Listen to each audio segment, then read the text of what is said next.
Jai Gurudev. There is this manifest universe and the unmanifest universe.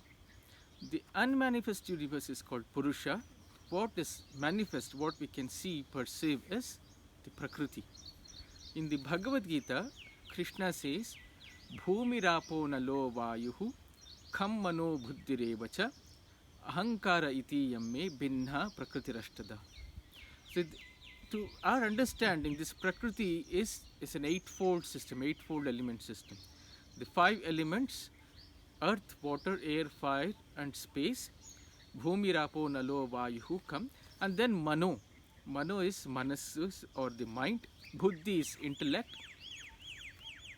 Mano Buddhi Evacha. Ahankara. Ahankara is the ego. So the 5 elements: earth, water, air, fire, space, and the 3 subtle elements, which is the mind and the intellect and the ego. And in our scriptures, when we say mind, it can either be 2 things. The mind that feels, that perceives the things, that can be the mind. Or the combination of these 4 can also be the mind. Mind,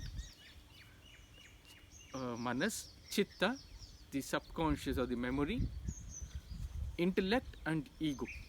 These 4 can also be classified as mind, or just the element, just the aspect through which we feel or perceive things.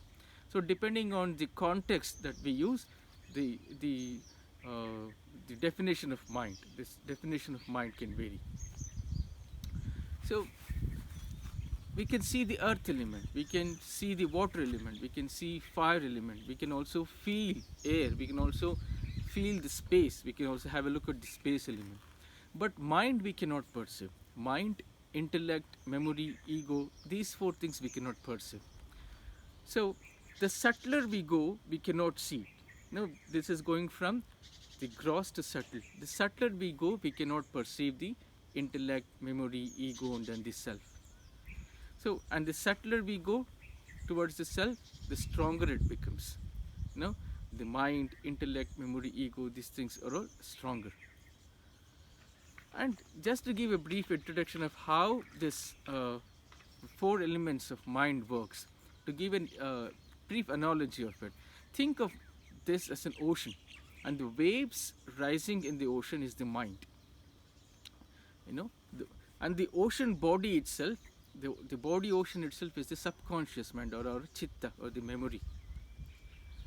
And there is always a constant information transfer between the mind and the subconscious mind, between the mind and chitta or the waves and the ocean. Based on some events, our subconscious mind can trigger some events, and based on that a thought may come. And once we identify a thought so intensely, that gets imprinted in our subconscious system. So again it goes back to the ocean or the subconscious memory. And intellect is which decides things. Once the wave arises, once the thought arises, intellect is that faculty within us which decides what is right and what is not right. And the process of identification with the thought is the ego.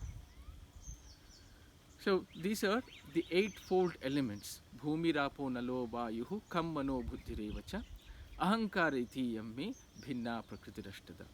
This is further divided into 24 elements in the Sankhya Yoga, but Krishna says the Purusha and Prakriti. The Prakriti is the 8-fold element system. Jai Guru.